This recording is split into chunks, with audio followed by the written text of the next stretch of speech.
todos los días o hace 2 o 3 semanas que venimos escuchando casos de adolescentes que, por ejemplo, juegan al fútbol y mueren, ¿no? En una muerte inesperada.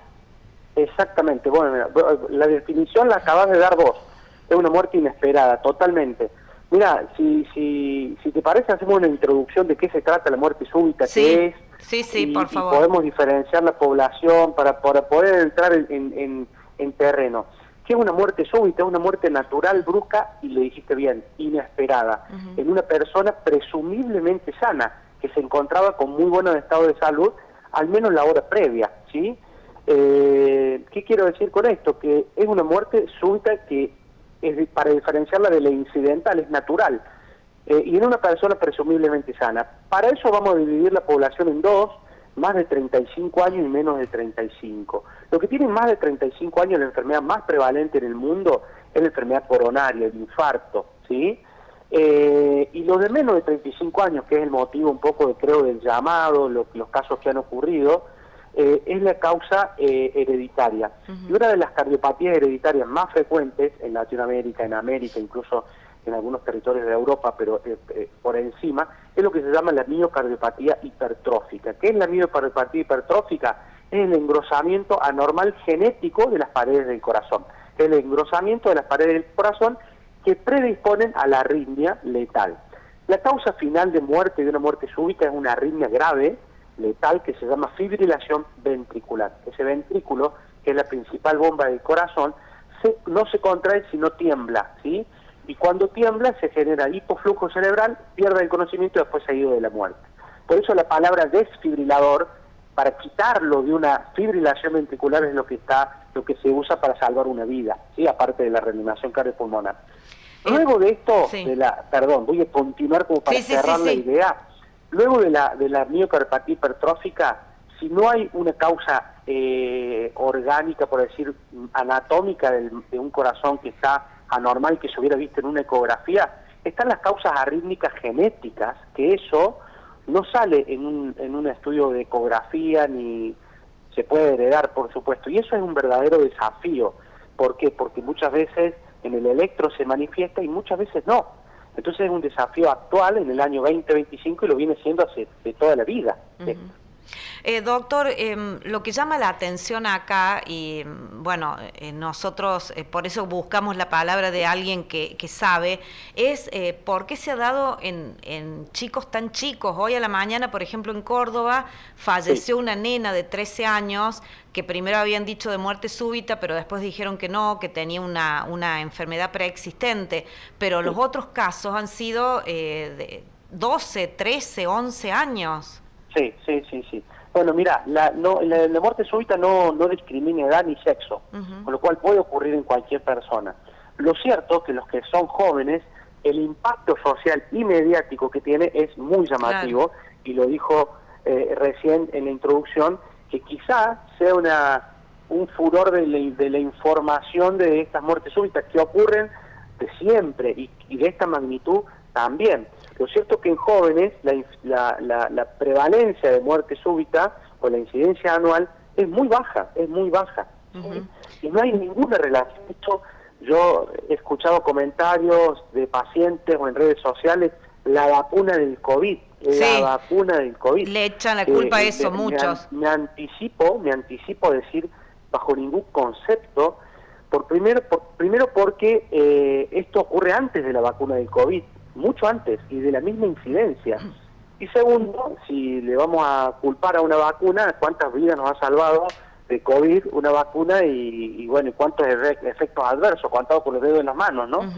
Y algo que es un terreno que es un desafío y es una incertidumbre, ¿sí? Antes, cuando le pedíamos fotos, usted nos pasó unas fotos de una maratón que se organizó donde daban cuenta de técnicas de RCP, y la pregunta va a este caso, ¿no? Cuando se practica deportes, teóricamente, hablando de fútbol, de básquet, de lo que sea, ¿existe un examen que se debe hacer para todos? ¿Se cumple con eso?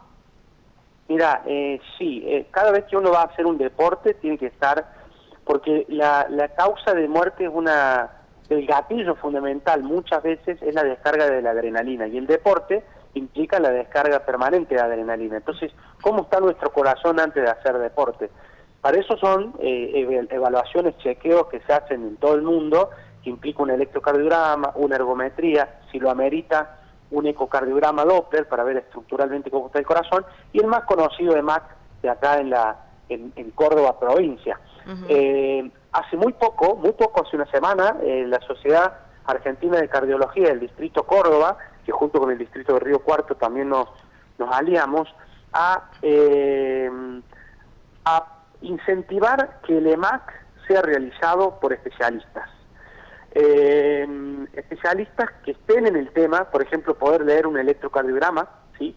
Poder interpretar una ergometría, justamente el mismo profesional es el que la hace, y tristemente el EMAC lo hacen muy bien, no tristemente, muy bien lo hacen muchos profesionales que no son cardiólogos muy bien, pero tristemente a veces van para la firma y nada más, y bueno, fírmame el EMAC, toca de un ratito, ¿cuánto te lleva, doc? Claro, fírmamelo. exacto. Bien, y ahí está el problema.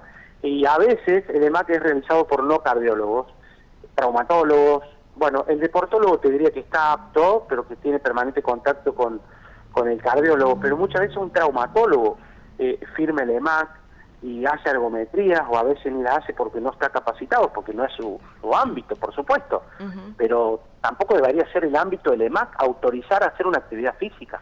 Claro, seguramente, porque es como que fírmamelo y me voy a practicar de deporte, pero al ver tantos casos, por ahí un estudio bien hecho podía salvar una vida. Muy bien, absolutamente. Pero ¿sabes cuándo se salva más una vida? Se salva más aprendiendo RCP. ¿Por qué? Porque el 70% de las muertes súbitas, el 70% ocurre en la vía pública. En la vía pública, o sea, en la cancha de fútbol, en el estadio, en la casa, en la peatonal. Entonces, tenemos que estar capacitados para identificar una situación de alto riesgo de muerte, cuando no pierde la conciencia, respira agónico, no respira, no responde, y ahí comenzar con reanimación cardiopulmonar. Todo el mundo tiene que estar entrenado, y yo considero que tiene que ser parte de la currícula secundaria, la reanimación cardiopulmonar.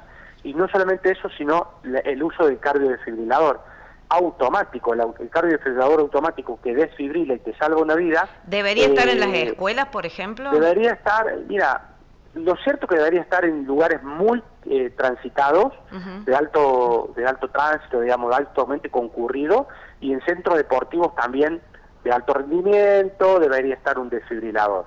En las escuelas estaría discutido porque la incidencia, la prevalencia es muy baja, pero bueno, no dejan de hacer deporte en el recreo, pero es un deporte más recreativo, no es competitivo. Sí. Por lo cual lo dejo a consideración de cada escuela o que le considere la provincia. Pero sí el RCP, sí que haya capacitación.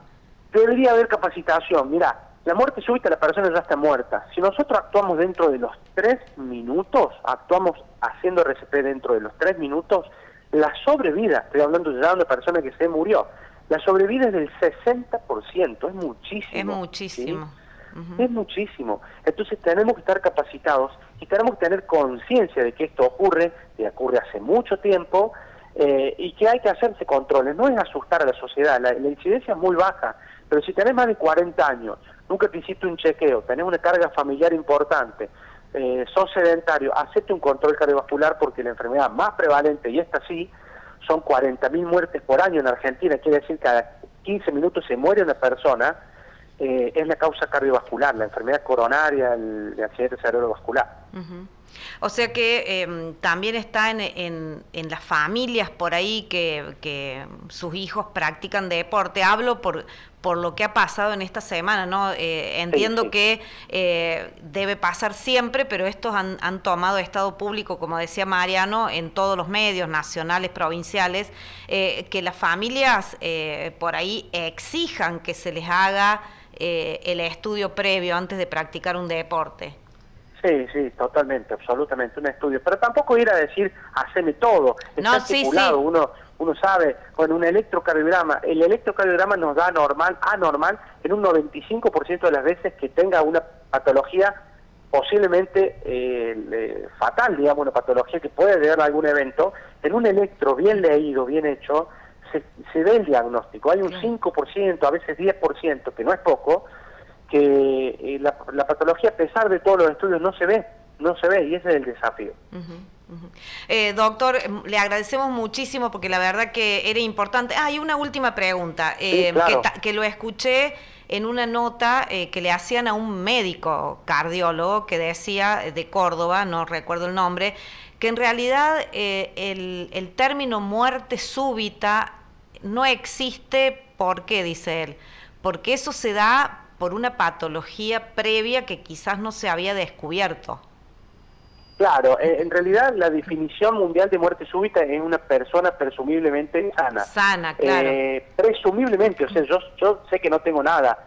Si lo que ocurrió hoy con esa niña que falleció, aparentemente tenía una cardiopatía congénita, sí, y puede fallecer de muerte súbita porque el estado de salud en la hora previa estaba normal, pero tiene una patología preexistente. No quiere decir, la definición no habla de la enfermedad de base. Bien. Sí habla de cómo estaba en el estado previo. Pero, por ejemplo, de lo que sucede, súbita, del fenómeno, claro, sería. Si a esta niña hoy la hubieran internado por insuficiencia cardíaca, por su cardiopatía, hubiera estado internada, entubada, en respirador y fallece, eso no es una muerte súbita. Claro, ¿sí? Claro. Exactamente. Es en la forma que se da la muerte, inesperada, como la definió usted al principio. Exactamente.